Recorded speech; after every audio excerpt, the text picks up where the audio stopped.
A Universitária FM apresenta Vida no Trabalho. Programa do Departamento de Desenvolvimento Humano da Superintendência de Recursos Humanos e do Núcleo de Psicologia do Trabalho do Departamento de Psicologia da Universidade Federal do Ceará. Realização: Setor de Jornalismo da Universitária FM. Apresentação: Fátima Leite. Produção de Carlos Augusto, Fátima Leite e Lúcia Helena Pierre. Operação de áudio: Antônio Carlos Lima. Boa tarde. Estamos reiniciando hoje mais uma série do programa Vida no Trabalho. Esse programa que a Universitária FM apresenta toda quinta-feira, às 2 horas da tarde, aqui na nossa emissora. Nós lembramos que esse programa, Vida no Trabalho, ele é uma promoção da Divisão de Apoio Psicossocial e Subsistema Integrado de Atenção à Saúde do Servidor Público Federal, do Departamento de Desenvolvimento Humano da Superintendência de Recursos Humanos da Universidade Federal do Ceará, juntamente com o Núcleo do Trabalho, que é o NUTRA, do Departamento de Psicologia da Universidade Federal do Ceará. Nós estamos recebendo hoje aqui, em nossos estúdios, o médico psiquiatra, professor, pesquisador Jackson Sampaio, da Universidade Estadual do Ceará, que vem conversar conosco e abordar o tema saúde e trabalho. Aqui nós tentaremos, de uma certa forma, dar uma ênfase no aspecto da saúde mental do trabalhador. Aproveitamos para informar que o professor Jackson ele vai estar logo mais às 4 da tarde no auditório da reitoria, falando sobre esse tema, vida e trabalho, marcando as comemorações aqui na Universidade Federal do Ceará do Dia do Trabalhador, que vai um pouco além da data, né, mas que é uma data lembrada aqui pela Divisão de Apoio Psicossocial aqui da Universidade Federal do Ceará. Nós lembramos que você pode participar desde já do nosso programa, fazendo alguma pergunta ou alguma sugestão, ligando para o 3366-7474. Pode também participar pelo Twitter, pelo endereço @Vida no Trabalho, pelo Facebook Vida no Trabalho, e também pode acessar o site da Universitária FM, www.radiouniversitariafm.com.br. Professor Jackson Sampaio, seja bem-vindo aqui à nossa emissora e a reestreia, né, nessa segunda fase do programa Vida no Trabalho. Obrigado a você, obrigado aos ouvintes, né? Vamos ter que estar conversando aí sobre essas questões. São questões muito importantes. São questões que eu tenho, de algum modo, dedicado meu interesse, não só como médico, psiquiatra, mas como pesquisador, como interessado em saúde pública, saúde coletiva, desde o começo da minha vida profissional, desde os estudos que eu comecei a fazer, ainda logo terminado o curso de medicina, em 1975, quando eu comecei a fazer os estudos sobre o que levava tantas operárias, não é, de beneficiamento de castanha para a emergência psiquiátrica. Desde lá para cá, essa tem sido uma linha de pesquisa de meu interesse o tempo todo. Pois vamos extrair um pouco, né, desse interesse e dessa linha de pesquisa, né, um pouco do que o senhor adquiriu ao longo desses anos, né, enfocando e trabalhando com essa questão. Inicialmente, professor Jackson, o trabalho ele pode ser considerado uma terapia ou, por outro lado, ele pode comprometer a saúde do trabalhador? Como é que o senhor vê essa outra vertente, né? Em que medida um e outro caso acontece? Veja, Fátima, a gente precisa ter alguns conceitos antes disso, né? O ser humano ele tem basicamente algumas atividades que lhe são próprias. Uma delas é o trabalho.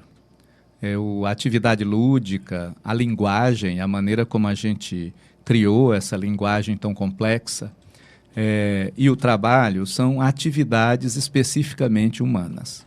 Portanto, não tem como separar o trabalho, como não pode separar a linguagem, das nossas metamorfoses todas, seja para a saúde, seja para a doença. O trabalho estará no centro da nossa sociabilidade, no centro da nossa identidade. de maneira direta, indireta, não é? De maneira mais grosseira ou mais sutil, de maneira mais concreta ou mais abstrata, não é? Mediada por outras coisas, mas o trabalho estará em tudo. Portanto, a questão é que o trabalho tanto pode ser terapêutico como pode ser adoecedor. Dependendo das condições em que ele exercita, das formas de exploração, das rotinas que ele gera. Não é? Eu converso muito, brinco muito com os amigos que são terapeutas ocupacionais, dizendo que essa é uma tragédia da terapia ocupacional. Não é?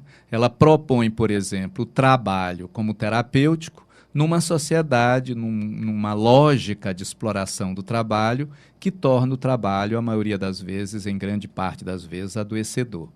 E aí a grande questão que nos leva agora é essa: qual é o trabalho que adoece e qual é o trabalho que pode ser terapêutico? Né? Nós teríamos que ver em que condições, sob que formas, sob que lógica, seja de trabalho abstrato, a forma como o trabalho é explorado, seja como trabalho concreto, quer dizer, as rotinas, os seus cotidianos, os seus gestos, as suas tarefas, e as condições em que isso são executados, para poder entender essa dupla possibilidade do trabalho, porque ele está no cerne da nossa ontogênese, né? Como é que surge, como é que se fundamenta a organização do sujeito. Professor, e considerando aí no bojo de toda essa questão que o senhor levantou em relação ao trabalho, né? O trabalho como a peça central, né, do homem de uma forma geral, acho que ramificando com outras áreas que são pertinentes ao ser humano, o que difere, assim, no caso acho que do adoecimento, a medicina do trabalho do modelo de saúde ocupacional sobre o qual o senhor fez referência agora? Bom, a medicina do trabalho tem sido uma especialidade médica, ela surge não de maneira organizada, instituída. Ela é nova, não é? Ela vem do segunda metade, fins do século XIX para cá, mas ela vai se organizar melhor mesmo no século XX. Mas as questões sobre trabalho, elas são questões que preocupam a medicina faz muito tempo. Não é? Se você pegar, por exemplo, a tradição hipocrática, lá está as questões ligadas ao trabalho. Tem uma pesquisa, um dos livros de Hipócrates é sobre a questão de como você adoece nas minas, né? Nas minas que você tem que entrar na terra, não é? Que você tem que cavar, né? Todas aquelas minas, seja mina de ouro, de prata, né? O que for. E você tem, já no século XVIII, no início do século XVIII, o chamado pai da medicina do trabalho, que é Ramazzini, introduzindo na entrevista médica a exigência de que você tem que perguntar em que a pessoa se ocupa, qual é o trabalho dela, para entender o processo de adoecimento dela. Então, são, ao mesmo tempo, uma dimensão antiga, mas uma especialidade nova. E essa especialidade nova, ela é médica por excelência, portanto, ela tem uma dimensão muito mais biológica, né? E dentro da tradição filosófica do positivismo. Então, é uma medicina do trabalho, uma especialidade médica, que ela traz, tanto filosoficamente, a matriz do positivismo e também a matriz do organicismo, do biologicismo, que dá conta de muita coisa. Num período histórico em que a maioria das pessoas se intoxicavam com o ar, com as fumaças, que as pessoas perdiam pedaços do corpo, perdiam dedos, mãos, braços, dentro daquelas engrenagens do processo de trabalho, a medicina do trabalho deu muita conta disso. O problema é nas novas organizações do trabalho, nas novas tecnologias do trabalho, onde ficam mais evidentes, primeiro, uma sobrevida, segundo, uma agressividade física menos evidente, não é? E, sobretudo, o comprometimento da estrutura cognitiva, da estrutura afetiva, da construção de futuros, da percepção do tempo como um fluxo de significados. Você começa a ter os problemas das perdas e das confusões entre as coisas, os fenômenos e a maneira como eu os significo, como é que eu os explico. Então, nós temos uma transição que vai do puramente biológico e traumático para as questões psicológicas, psicossomáticas, somatopsíquicas, psicossociais. Essa mudança do perfil do trabalho gera também uma mudança do perfil da sociabilidade no trabalho e dos sofrimentos que a subjetividade vai enfrentar. Então, nós estamos hoje diante de uma necessidade de superar, não relegar, não deixar de lado a medicina do trabalho, mas de superá-la como uma atividade única. Nós estamos constituindo um campo, que é o campo de saúde e trabalho, onde precisa trabalhar, precisa lidar com a questão da interdisciplinaridade. Precisa colocar a psicologia do trabalho, né? A antiga também, psicologia organizacional dos americanos. Você tem que pensar a psicologia do trabalho, a medicina do trabalho, a sociologia do trabalho, não é? A terapia ocupacional, a ergonomia, e você tem que colocar esses saberes e essas profissões em diálogo para dar conta das novas complexidades. O senhor fala em novas complexidades, né? E a gente fala em novas tecnologias que estão intrinsecamente ligadas. Como o senhor até já tocou aí, de forma assim, bem leve, sobre as novas tecnologias, né? E a mudança no ambiente do trabalho. De que forma essas novas tecnologias elas podem proporcionar uma mudança de paradigma em favor da segurança e saúde do trabalhador? Nós temos em ação duas tecnologias, duas lógicas, não é? A que eu chamaria de tecnologia dura, né? Essa é uma tradição da saúde coletiva, esse conceito. A gente tem o conceito de tecnologia dura, tecnologia leve, tecnologia dura-leve, né? Mista. As tecnologias duras são aquelas ligadas às máquinas, né? As ergonomias, as relações corpo-máquina, instrumentos, equipamentos, motores, não é? Lógicas, não é? Mais físicas do processo de trabalho. E as tecnologias leves têm a ver com as organizações do trabalho, com as questões das hierarquias, as sociabilidades, as possibilidades de você se juntar em grupos, não é? Em grupos Kanban, em grupos toyotistas, em que o trabalhador toma decisões sobre o processo de trabalho, abolindo ou pelo menos reduzindo aquela grande dicotomia que havia, em que umas pessoas concebiam e outras executavam. Não é? Então, você tem agora uma possibilidade de aquele que executa também fazer a reflexão crítica da própria prática, também estabelecer planos, não é? Logísticas para o seu trabalho. Seria abertura para uma maior participação do trabalhador? Para a participação dele no processo de produção, né? Ele próprio passa a tomar decisões. Em vez de você ter uma hierarquia que aliena o fazer do saber, não é? E do decidir, que aliena a prática da teoria, que aliena o desenvolvimento de um processo técnico, da capacidade de decisão, não é? Você teria uma aproximação disso, uma redução da esquizofrenia, né? Uma redução da contradição entre esses polos que vão estar sempre presentes, não é? Mas você reduz, você diminui isso e você empodera mais o trabalhador.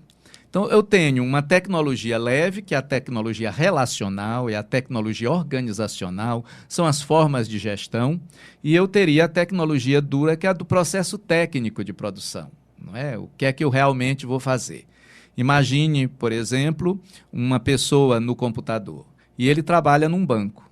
A técnica dele, o procedimento técnico é ele, um computador, e ele está aqui digitando, não é isso? E ele está fazendo consultas a uma série de ferramentas que tem na máquina, não é? E ele está usando isso e está digitando num certo ritmo de produção. Ele tem que digitar ele tem que dar tantos toques, não é? Por minuto, por segundo, não é? Ele tem que fazer tudo isso. E ele tem um trabalho que, de algum modo, não foi ele que escolheu. Está sendo colocado para ele, que é pegar documentos e transformar em informação eletrônica. Ok? Aí pega essa mesma técnica, esse mesmo computador, esse mesmo gesto de digitar, e você está em casa, o computador é seu, e você está escrevendo uma poesia, um conto, está escrevendo uma carta para a pessoa amada, não é? Uma mensagem eletrônica de qualquer das mídias, está entrando numa rede social, né? Qualquer coisa dessas. Então, o que é que acontece? O duro, né? A tecnologia dura é razoavelmente a mesma. É a mesma, não é? Agora, a maneira que você vai usar e os sentidos, o objetivo, os sentidos, não é? E o controle do tempo que você tem é todo outro. Aqui é o controle dado pelo ritmo de produção e, do outro lado, você tem um controle dado pela criatividade do indivíduo. Não é? Pela folga dele. Ele pode se levantar, tomar um café, voltar, não é assim? Então, é preciso o tempo todo compreender que o trabalho nas sociedades capitalistas, eles têm essa dupla natureza, que é a natureza do processo técnico, trabalho concreto, do processo de trabalho, e você tem essa natureza das sociabilidades, dos significados, dos controles que você tem sobre o próprio trabalho, né? Que tem a ver com essa outra dimensão que nós chamamos genericamente de trabalho abstrato, que tem a ver com a lógica da exploração do trabalho, das condições que são dadas para o exercício do trabalho. E isso usando as mesmas tecnologias. As mesmas tecnologias. Então, quando me dizem, eu vou botar tablet nas escolas, eu me pergunto, e para quê? Não, qual é o objetivo de colocar esse tablet? Acho que já começou, acho que a prefeitura, né? Ou o Estado já divulgaram a compra. É porque é fácil comprar. Não é não? É fácil comprar, difícil é formar, não é? É desenvolver habilidades, é desenvolver os significados, né? Os porquê e os para quê. Eu posso fazer uso das redes sociais para difundir pornografia, posso fazer das redes sociais para difundir crimes, não é? Posso fazer uma série de usos da rede social, como antes eu podia fazer na máquina de escrever. Eu podia fazer carta anônima na antiga máquina de escrever, das Remington, não é? Eu podia fazer das Olivetes. Então, você vê, eu tenho uma tecnologia dura e eu tenho uma outra. Essa outra, que tem a ver com os significados atribuídos, os sentimentos, as representações, as formas de sociabilidade, essa vai me afetar no cerne mesmo daquilo que me faz humano, quer dizer, no cerne da minha subjetividade. O trabalho sempre como a questão central. Professor Jackson, e falando um pouco da saúde mental do trabalhador, a saúde mental do trabalhador, ela tem a devida relevância dentro da saúde coletiva, né? Essa saúde, essa nova terminologia que vai além daquela tratamento, né, relação corpo-mente, e vê o homem, e analisa o homem, o trabalhador, como um ser social. O próprio conceito de ser social, ele vem sempre sendo discutido, questionado, né? Há uma visão que eu chamaria de que a sociabilidade seria geneticamente prevista, né, no meu código, né? Eu seria social, geneticamente programado, né? Eu seria geneticamente obrigado à sociabilidade. Isso seria uma forma de pensar o ser social. Uma outra forma de pensar o ser social é o ser que é capaz de produzir sociabilidade, não é? E até pelas suas carências, já que ele é frágil, já que ele não tem tanta força, já que ele não tem tanta defesa, não é? Como é que ele foi conseguindo sobreviver? Não é? Como é que eu consigo sobreviver se quando o ser humano nasce, ele nasce em extrema dependência de cuidado? Não é não? Pega um patinho e solta na lagoa com um dia de nascido. Acho que é como nenhum ser vivo, né? Como nenhum ser vivo. Ele é o mais dependente. Ele é o mais dependente. Eric Fromm diz que a gente passa da absoluta dependência objetiva, não é? A absoluta ilusão de independência, né? Ao longo da vida humana, né? Então você tem um problema aí, não é? Que é também definir que conceito eu teria para essa expressão ser social, né? Ou ser biopsicossocial, né? A gente teria que estar por trás disso aí, vendo qual é a matriz teórica que está por trás dessa expressão ser social. Se ela não vai para o plano do biológico, onde o social está definido lá num X, Y, Z, não é? Da sociabilidade, seria geneticamente programado, ou é uma construção epigenética, que está além da genética, né? Que você vai construindo, porque foi até o jeito, senão já teríamos desaparecido como espécie. Então, uma boa discussão aí, teórica. De qualquer maneira, o que a gente vê é o seguinte: a gente tem uma legislação ainda antiga, interrompida, não é? Uma tecnologia de definir leis baseada na relação causa-efeito. O senhor fala em legislação antiga, é a do trabalho, que regulamenta, né? É a que regulamenta, né? Você tem uma legislação ainda muito baseada na ideia de causa-efeito. Por exemplo, eu estou aqui, tem essa lâmpada aqui em cima de mim, ela estoura, não é? E me fere. Eu tenho uma relação de causa e efeito entre o estourar dessa lâmpada e a ferida que eu vou ter no rosto, não é? Mas fora isso, é sempre muito mais difícil entender essa relação de causa e efeito, sobretudo nos processos de adoecimento, que são cumulativos, crônicos, de exposições prolongadas e que são sinérgicas com exposições em outros lugares que não no ambiente de trabalho. Então, como comprovar hoje uma doença ocupacional, uma doença profissional, um acidente, em condições de atravessamento da sociabilidade muito maior e mais complexa? Para desenvolver um câncer, eu posso levar 10 anos para desenvolver. Como é que eu vou comprovar que esse câncer tem a ver com o trabalho? E a legislação trabalha ainda com a noção aristotélica ou cartesiana de causa e efeito, e é um problema, porque ela tem que estar na lei. Aí a lei estabelece a relação entre essa doença e esse efeito, né? E essa exposição.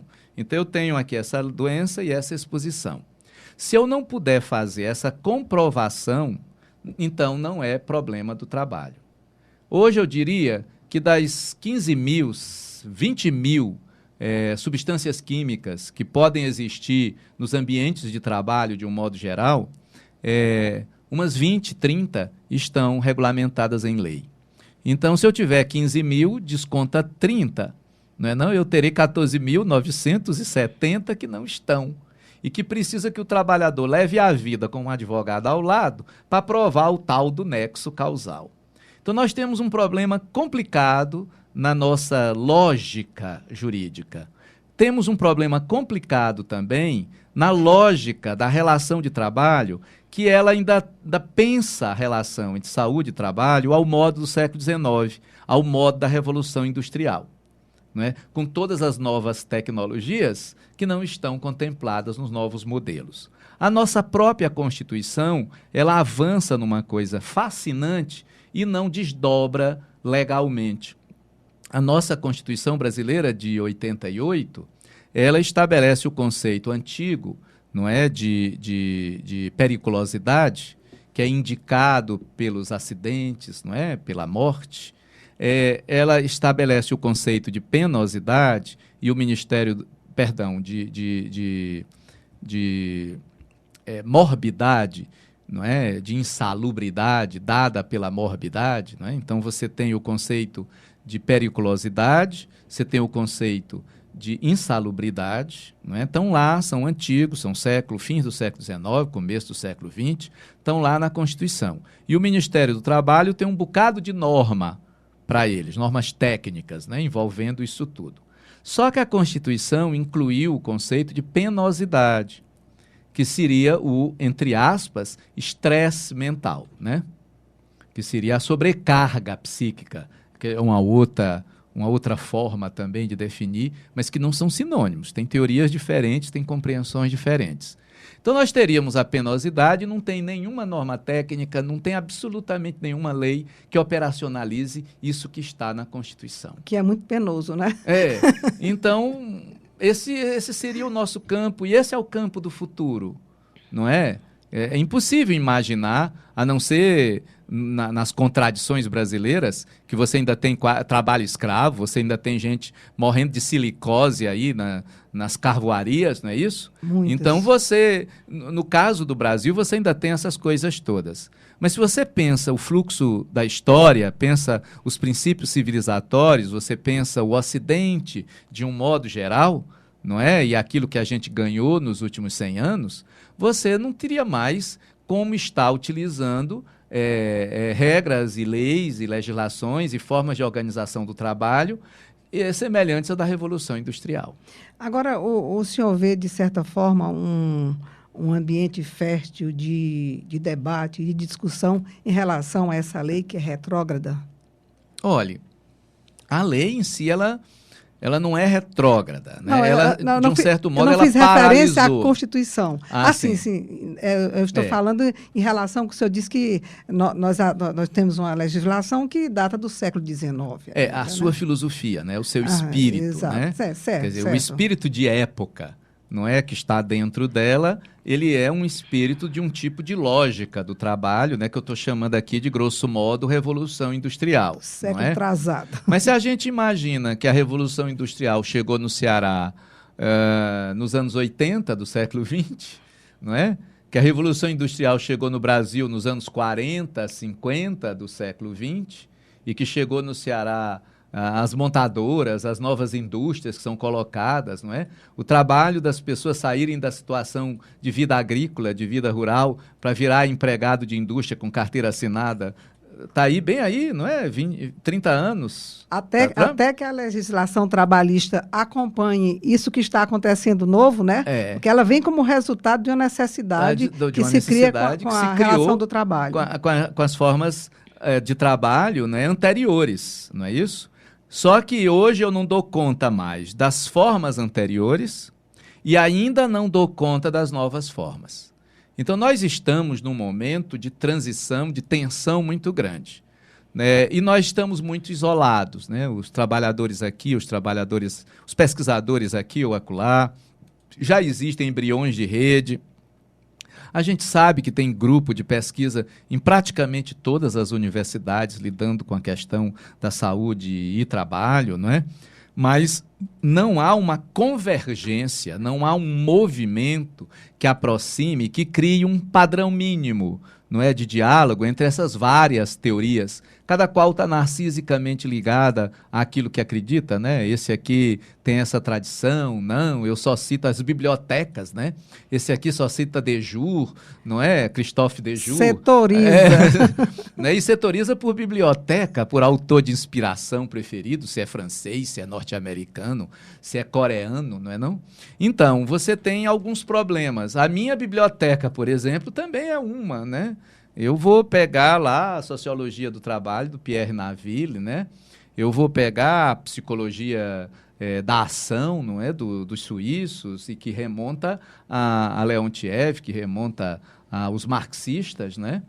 Então, o que eu estou dizendo nesse momento é que está faltando uma certa dimensão política de organização dos pesquisadores para darem conta, para fazer esse enfrentamento, não é, de apoiar a luta dos trabalhadores para ter uma legislação que compreenda as novas sociabilidades e as novas tecnologias no trabalho. Aproximar o pensador do trabalhador, né? E da legislação, fazendo boa política, né? Estamos apresentando pela Universitária FM o programa Vida no Trabalho, que volta em 1 minuto. Universitária FM, a sintonia da Terra. Voltamos a apresentar pela Universitária FM o programa Vida no Trabalho, que está hoje reinaugurando a sua estreia na sua 2ª série. O programa Vida no Trabalho, ele é uma iniciativa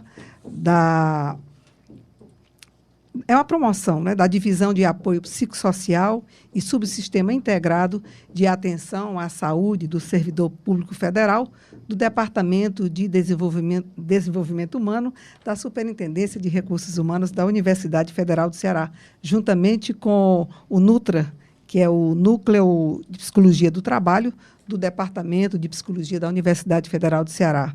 Saúde e trabalho é o tema do nosso programa de reestreia, contando com a presença, a participação do médico psiquiatra, pesquisador Jackson Sampaio, ligado, né, dos quadros da Universidade Estadual do Ceará. E você pode participar do nosso programa fazendo alguma pergunta ao professor Jackson, alguma observação, pelo telefone 3366-7474, também pelo Twitter, @Vida no Trabalho, pelo Facebook Vida no Trabalho, e também, se você tiver oportunidade, acesse o site da Universitária FM para acompanhar o nosso programa. O endereço é www.radiouniversitariafm.com.br.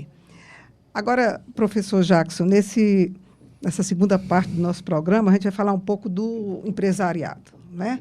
O empresariado é quem absorve, né, essa mão de obra do trabalhador.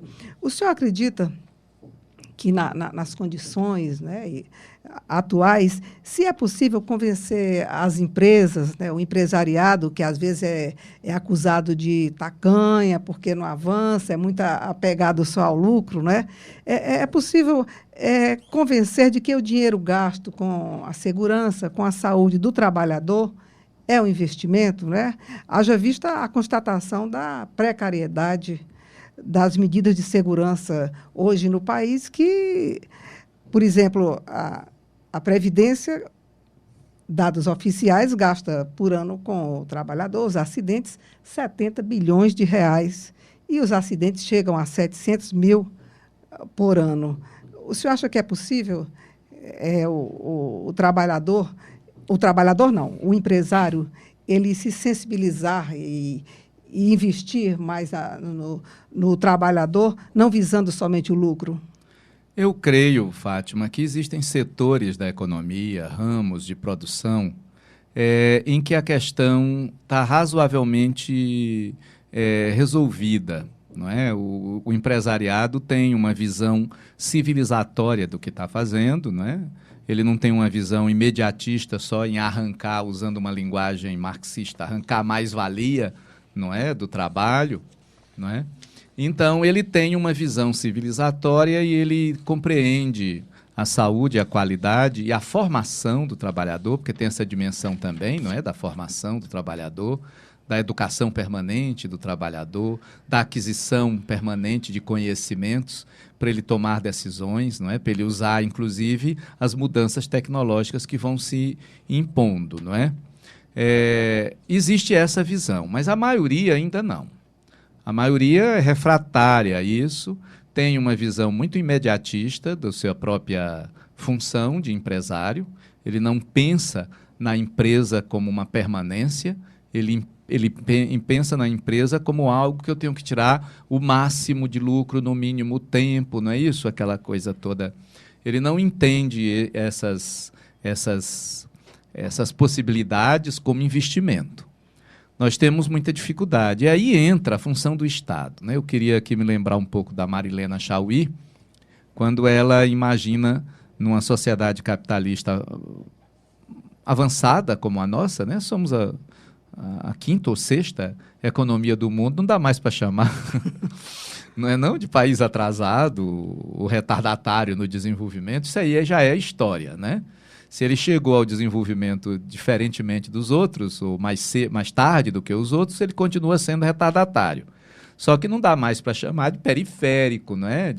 É o emblema de emergente, né? Também emergente, ele já emergiu, nova, né? Mas é a palavra nova, o risco é ele submergir de novo. Se usava em desenvolvimento, agora são os países emergentes. Emergentes, ele já emergiu, então ele emergente também já não é mais, né? Enfim, é a sexta economia do planeta. Então, se você imagina essas coisas todas, nós vamos ter que ver que existem ainda muito imediatismo e estão aí fazendo essas questões fundamentais aí, ainda de alta exploração ao modo da indústria da Rainha Vitória, né, do período vitoriano na Inglaterra. Você tem ainda semi-escravos, você tem ainda gente morrendo, né, de fome por conta das condições de assalariamento. Você tem muito problema aí de muito tempo atrás que você imaginaria estar superado. Eu também tenho a minha ideia fundamental é que isso podia já estar superado também, porque eu atribuía algumas das coisas, talvez na minha ingenuidade de jovem pesquisador há 30 anos atrás, que as dificuldades eram inerentes à ditadura militar. Não eram, né? As minhas primeiras pesquisas eu tinha que fazer meio que escondido, né? Eu fazia amizade com alguém que trabalhava na fábrica, ia para lá como se fosse visitar o meu amigo, fazia contato com o operário e marcava para entrevistar na casa dele, né? Então eu fazia pesquisa na ilegalidade, porque nenhuma empresa aceitava a ideia de se fazer uma pesquisa, não é isso? Eu imaginei, com o crescimento do trabalho, com o crescimento da própria redemocratização brasileira, não é? Passei a fazer projetos de pesquisa grandes, com grande financiamento público, com grande financiamento internacional, né, com dinheiro da Organização Internacional do Trabalho, fazendo grandes projetos de pesquisa. Projetos, por exemplo, um grande projeto que eu desenvolvi com a indústria sucro-alcooleira da região de Ribeirão Preto, na época do meu doutoramento. O projeto que eu vim fazer aqui no Ceará com os trabalhadores de petróleo, né, que trabalham em plataforma offshore, né? Essas questões todas. Aí eu penso que estamos todos civilizados. Agora fui desenvolver um projeto de pesquisa, saúde mental e trabalho no setor de teleserviço, telemarketing, né, teleatendimento. Ledo engano. Ledo e tredo engano. Não consegui entrar nas empresas paradigmáticas do setor. Tive que mudei a metodologia, tive que fazer um estudo comparativo de 2 pequenas empresas, uma pública e uma privada, porque as empresas paradigmáticas do setor não abriram a possibilidade de pesquisa. Então, nós temos aí uma questão realmente complicada. Só pode servir, voltando para concluir aí a visão da Marilena Chauí, as 3 éticas, né, que se instauram. A ética do Estado, né, que é baseada no direito e no dever, não é? Nas pactuações. A ética do mercado, né, baseada nos lucros, né, nas relações custos-benefícios, né? E a ética social, baseada nos significados, nos sentimentos, não é isso? Que é o substrato institucional, seria a família, né? Então, você teria 3 grandes éticas em contradição. Essas éticas estariam em contradição. E quem deveria estar mediando mercado, sociedade, seria o Estado. Então, eu estou absolutamente certo que nessas novas economias que estão chegando ao pódio agora, né? Nessas economias que estão ficando emergentes, né? Que se tornaram emergentes ou já emergiram, o papel do Estado é fundamental para regular. Não dá para esperar que civilizatoriamente, que haja uma consciência do empresário. Vai ter que ter regra, vai ter que ter lei, vai ter que ter alguma exigência, vai ter que ter uma fiscalização. O Estado não pode deixar ao laissez-faire, né? Ao deixa fazer, deixa pensar, não é? Como, por exemplo, eu estou com a epidemia de dengue, eu não vou esperar que cada um individualmente cuide de seus focos de dengue em suas casas. Tem que ter uma certa ação do Estado. Até em que momento ela vai? Para ela também não ser autoritária, para ela não virar uma coisa centralista, uma coisa de natureza fascista, né? Uma coisa ditatorial. Até onde o Estado pode entrar para regular certas competições, certas articulações, e até onde ele não deve entrar. Qual é o limite dessa intervenção do Estado, né? É um desafio muito fantástico, muito legal, um desafio político, ético, fantástico para a gente. Saber até onde o Estado pode intervir e até onde ele não deve. Eu estou convencido que sem uma presença do Estado regulando isso e estabelecendo um custo, se o empresário não respeita a qualidade de vida do seu trabalhador, não é? Se utiliza o trabalhador como algo descartável, que ele pode consumir as energias e jogar o bagaço fora, não é? Tem que ter uma intervenção do Estado aí, regulando essa lógica de exploração. Eu não sei se os movimentos hoje dos próprios trabalhadores, especificamente, conseguem fazer isso politicamente, dadas as possibilidades de novas tecnologias, dadas as mudanças de lugar. Se esse lugar que o trabalhador está me exigindo um salariamento mais, eu vou botar minha empresa em outro país. Não é assim? Então, se não houver uma presença do Estado nessa regulação, nós vamos ter muitas dificuldades. Mas eu sou confiante na história do Brasil. Eu acho que Estado, sociedade e empresariado, estamos todos, e universidade, né, e pesquisadores, estamos todos amadurecendo muito bem.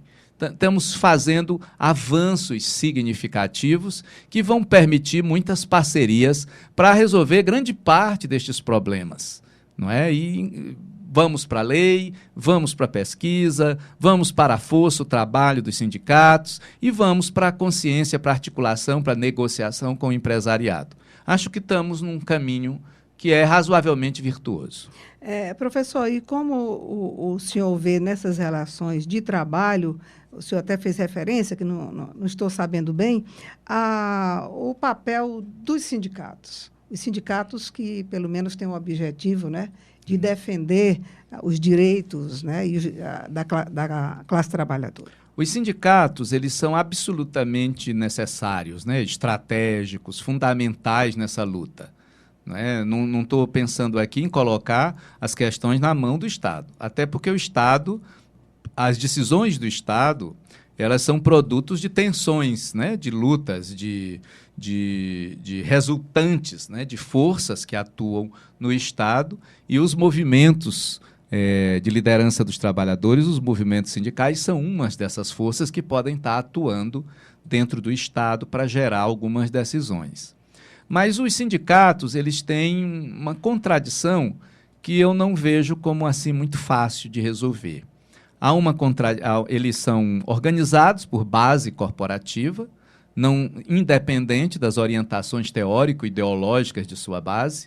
Então, eu defendo os interesses de todos os servidores públicos, independente se o servidor público é socialista, é comunista, é trabalhista, é direitista, não é o que for. Então, dependente da orientação teórica, por base empregatícia, não é, por ramo de produção, por setor, seria a obrigação do sindicato. Só que, dessa maneira, ele tende a não politizar a questão, não é, e a não fazer a crítica ideológica, porque ele vai atender ao pacote de acordo mínimo. O que é que todo mundo, pensando diferente, o que é que todo mundo concorda? Concorda que o meu salário precisa aumentar, não é? Então, a tendência do movimento sindical acaba ficando muito ligada à questão econômico-financeira, à questão da luta por aumento de salário, não é? Então, é interessante como o sindicalismo brasileiro também vem fazendo uma evolução, né, a partir disso. Você tem os sindicatos, eles cada vez mais também vêm politizando a questão, né? A relação entre trabalho e capital, né, vem sendo também mais politizada. E quanto mais o sindicato politiza, ele pode perder a base. Não é? Quando ele politiza demais, ele deixa de atender, começa a chamar que é assistencialismo, não é? Arrumar uma cadeira de rodas ou arrumar a luta puramente financeira por aumento de salário, ou a indenização de um acidente, né? A indenização de uma doença, não é? A taxação pelo descaso, né? Então, há uma contradição interessante, não é, que eu, como intelectual, como pesquisador, como uma pessoa que gosta de ler, de analisar a história, né, fico fascinado em observar, não é, que contradições o Estado brasileiro precisa enfrentar, que contradições o movimento sindical precisa enfrentar, que contradições os pesquisadores precisam enfrentar, para que juntos possamos enfrentar essa problemática maior, não é, cujo resultante desse enfrentamento é melhorar a qualidade de vida das pessoas e aumentar suas dignidades, não é? Como seres humanos, seres de direitos, não é? Seres de consciência, de percepção, seres de direitos, não é? Então, como é que a gente pode juntar todas as nossas forças, superando essas contradições históricas de cada segmento ou setor, para poder favorecer esse processo civilizatório? Democrático, né? Com certeza. Professor Jackson, e falando um pouco das consequências, né? O trabalhador, de uma forma geral, o trabalhador brasileiro, o senhor fez referência, ele ainda tem alguns setores um trabalho mais ou menos escravo, né? Um trabalho mais ou menos bruto, né? Rígido, como o senhor falou. Isso acarreta certamente, né, além do desgaste físico, o desgaste mental também desse trabalhador, na sua relação com o trabalho. O Brasil, ele possui um sistema básico, um sistema aceitável de prevenção às doenças mentais no trabalho? Não, nós não temos um sistema de prevenção, porque no campo da saúde mental, a prevenção ela é radicalmente problemática. É muito fácil um processo físico eu perceber que se a pessoa se expôs a uma certa substância química, ele desenvolve uma certa doença. Se ele se expôs a um certo parasito, se ele foi tomar banho na lagoa, né, desenvolve esquistossomose, né, ou qualquer coisa parecida. Se nos campos biológicos é fácil você identificar uma, entre aspas, história natural de um adoecimento e botar uma cunha nessa história, nesse ciclo, para quebrá-lo, não é? No caso da esquistossomose, os chineses, que lá tudo é de muita gente, né? 1 bilhão e 600 milhões de habitantes, né? Eles, com pouco dinheiro e pouca tecnologia, isso há 50 anos atrás, eles faziam barragens num rio, tá certo? Eles desviavam o leito do rio e iam com cacetete, com coisa de cacete de madeira, né, pedaço de pau, matando os caramujos dentro do rio. Depois eles voltavam, não é, a deixar o rio fluir pelo seu leito natural, não é? Então, se é fácil, se eu acabo com os caramujos, resolvo o problema, tá certo? No campo da saúde mental não é. Não é porque tudo pode ser tudo. Tudo pode ser... Tudo depende de uma sequência de histórias. Eu não consigo imaginar, por exemplo, que o fato de eu ter visto meu pai e minha mãe fazendo sexo quando eu tinha 4 anos de idade, isso vai me tornar um esquizofrênico.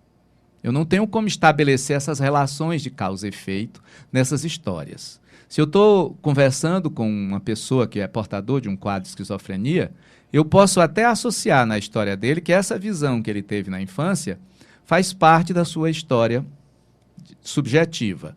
Mas eu não posso criar uma lei agora proibindo, uma lei do Estado, uma lei pública, dizendo não deixem as crianças ver pai e mãe fazendo sexo, porque senão elas vão ficar...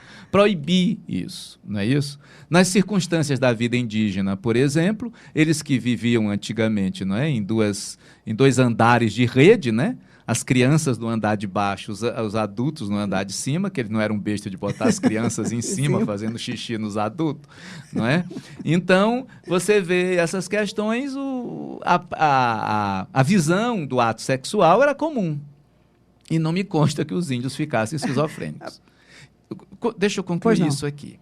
Qual é a grande questão? No campo da saúde mental, todo o problema da prevenção está em que a maioria dos elementos que você considera relacionados a algum processo de adoecer, na verdade é uma visão ideológica, uma visão preconceituosa. E aí, como fazer prevenção aí?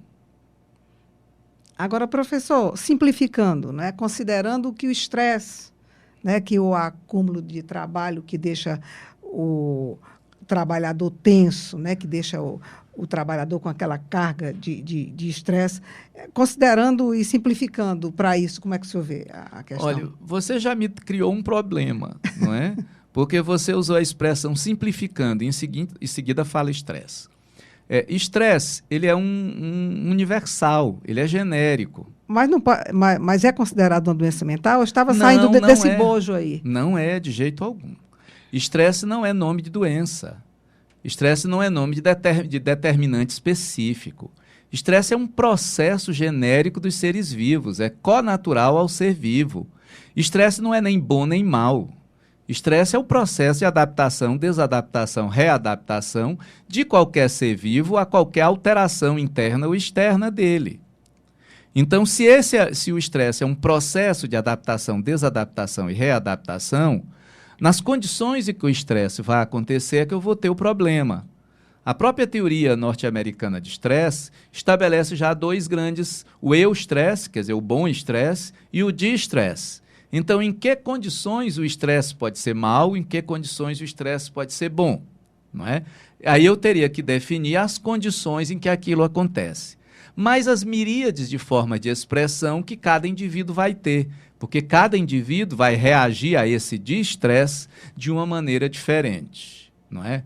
Então, o conceito de estresse não é muito bom para isso, como também não é bom, na tradição marxista, o conceito de alienação, porque também é um genérico de natureza filosófica, não é um genérico de natureza fisiológica, não é descritivo, é teórico, interpretativo, mas ambos são genéricos, não é? E como é que eu posso perceber o ser humano entre o estresse e a alienação, não é? Nas condições X, Y, Z, em que ele concretiza os seus processos de sociabilidade, seja no trabalho, seja na família, seja na política, não é? Os seus processos de sociabilidade, como é? Então, a grande questão para a gente não é o estresse nem a alienação, são os mediadores. O que é que está acontecendo que media o estresse, que media a alienação e torna possível o adoecimento nessa situação singular? Falo em felicidade. Eu estava me lembrando um dia desse de uma cena minha. Eu estava muito cansado, trabalhando muito, não é? Chegando num trabalho às 7h30 da manhã, indo para outro, indo para outro, indo para outro, chegando no consultório às 5 da tarde. Que, a grosso modo, a gente chama estressado, né? Não é? Não na origem da palavra. Né? Já é no senso comum a palavra estresse. Ela caiu na mídia, no gosto da mídia e no gosto do senso comum. Então, ela deixou de ser categoria científica, não é? Ela deixou de ser categoria filosófica, ou sociológica, ou científica de qualquer maneira, porque ela virou uma panaceia explicativa, virou uma palavra que serve para tudo, não é? Então, contando a história, eu estou cansado, não é? Muito trabalho, mudando de emprego em emprego, lógicas de trabalhos diferentes, precisando de 4 empregos para ganhar o que dignamente eu deveria ganhar em um só emprego, né? Indo para o consultório e no dia do consultório, pensando na renda, pensando nos 3 clientes que desmarcaram sem aviso prévio, né? Eu saio às 8 da noite pela Barão do Rio Branco, né? Saio do meu consultório, as luzes, o povo saindo dos seus outros trabalhos, né? As caixas, né? Os caminhões de limpeza na rua, muitas vitrines ainda iluminadas, e lá vem uma pessoa, provavelmente recém-chegada de uma seca, né? Recém-chegada da zona rural, era período de seca, não é? Com uma roupa muito, muito simples, um saco de coisas nas costas, descalça, não é? E ela vinha feliz, deslumbrada, olhando para as luzes das vitrines. Naquele momento, não é? Se eu fosse um pesquisador norte-americano, eu diria que pobreza causa felicidade. Não é não? E a minha situação de classe média, abastada, cheia de compromissos, de carro para manter o combustível e pagar o imposto, de casa, não é? De filhos na escola, não é? É que estava me gerando uma infelicidade muito grande. Então, nós temos que ver as condições em que as coisas acontecem, os significados atribuídos e encontrar os mediadores. É evidente que se eu faço um trabalho repetitivo, intensivo e permanente, é claro que eu vou ter um limite de esgotamento para aquilo. Eu não vou conseguir ter 30 anos fazendo a mesma coisa, repetitiva, monótona, intensiva, onde eu não aplico criatividade, onde eu não entendo, não ressignifico, não sou capaz de criar ali, não é? É claro que eu vou ter um problema sério. Tá? Mas mesmo onde não há, mesmo onde a alienação é sutil, mesmo onde o estresse é um distresse mediado por uma série de tecnologias psicológicas, tecnologias ganhas, conquistadas em processos, em negociações de trabalho, mesmo aí eu vou ter uma sobrecarga psíquica, eu vou ter uma angústia, uma ansiedade, um desconforto, um mal-estar, sobretudo na sociabilidade moderna, baseada na tecnologia dura, na tecnologia de comunicação, baseada no sistema financeiro, onde o trabalho já não é mais tão importante, e sim a renda, não importa como obtida. Já que é uma sociedade de consumo, o que vai me dar dignidade é a renda, não o trabalho. Se deslocou a importância do trabalho para o consumo, não é? O que importa é a renda, é a capacidade de consumir, de me endividar, de comprar coisas à prestação ou qualquer uma coisa semelhada, não é? Então, eu vou ter uma nova forma de sofrer a condição humana nesse tipo de organização econômica, nesse tipo de organização produtiva, que não é mais. Então, eu estou o tempo todo refazendo as minhas relações para, entre aspas, para o bem e para o mal, né? Sendo aqui um pouco maniqueísta, né? Para a saúde e para a doença, eu vou estar sempre refazendo e encontrando a saúde e a doença em cada momento do meu processo. Professor, e como o senhor vê a prática que começa a ser utilizada por algumas empresas brasileiras, do desestresse, né? Usando o estresse popular, de colocar, algumas empresas já começam a colocar espaços de repouso entre os expedientes, uma ginástica antes da labuta, um lazer paralelo, colônias de férias eles sempre têm, né? Mas eles estão implantando dentro das empresas redes, né? Redes para o trabalhador descansar entre os expedientes. Como o senhor vê essas práticas como forma de aliviar, né, as tensões do trabalho? Eu acho todas muito positivas, não é? Mas a minha pergunta ela é outra, não é? Eu entendo que o trabalhador que conseguiu garantir o seu emprego e que permanece ali naquela empresa, ele vai ser extraordinariamente beneficiado por isso. O problema é que essas empresas que começam a ter essa consciência e oferecer isso, elas começam também a não necessitar de tanto trabalho, porque ela faz revoluções tecnológicas, aí não precisa de tanta força de trabalho, de tantas pessoas. Não é? Aí você vai ter o chamado desemprego estrutural, desemprego tecnológico. Então, para aquele trabalhador que sobreviveu no posto de trabalho, a vida vai ser muito melhor. Mas para o conjunto dos trabalhadores que escaparam dali, que ficaram de fora, que foram excluídos, então eu tenho um problema. Para aquele que sobreviveu, que está lá, se beneficia, muito bem, parabéns, sou a favor. O problema é a geração de um excedente de seres humanos que não vai se beneficiar de nada disso e cai nas precariedades, não é, das relações de trabalho. Professor Jackson, nós estamos chegando aqui ao final do nosso programa e nós não gostaríamos de finalizar sem fugir um pouquinho do nosso tema, né? Nós sabemos que o senhor participou e foi o mais votado numa recente consulta para reitor da Universidade Estadual do Ceará. Qual a expectativa do senhor em relação à sua eventual indicação para o cargo? Olha, eu entendo que a comunidade da universidade se pronunciou, não é? Eu fiquei muito feliz, muito honrado, né, com a forma como a comunidade se pronunciou.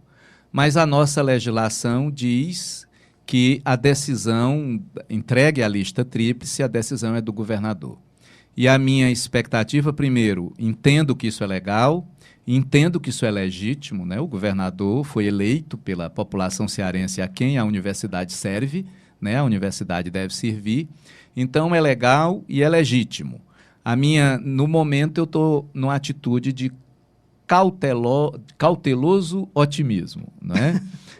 Eu estou esperando a decisão do governador com muita tranquilidade, com cautela, e achando, não é, e desejando que, se ele considerar o meu nome como mais adequado para estar dirigindo a Universidade Estadual do Ceará nos próximos 4 anos, eu estarei entregando à universidade toda a minha capacidade de trabalho, toda a minha paixão, não é? Gosto, toda a minha experiência, tudo aquilo que eu acumulei. Estou lá há quase 20 anos, né? Há 19 anos eu sou professor da universidade.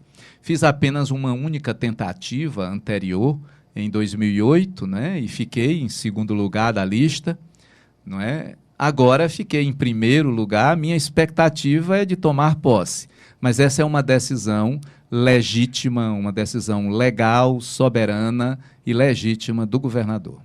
Nossa obrigada ao senhor pela participação do nosso programa de reestreia Vida no Trabalho, né? Nós encerramos assim esse primeiro programa dessa nova série do Vida no Trabalho, que é uma promoção da Divisão de Apoio Psicossocial do Subsistema Integrado de Atenção à Saúde do Servidor Público Federal, do Departamento de Desenvolvimento Humano da Superintendência de Recursos Humanos da Universidade Federal do Ceará e do NUTRA, o Núcleo de Psicologia do Departamento de Psicologia da Universidade Federal do Ceará.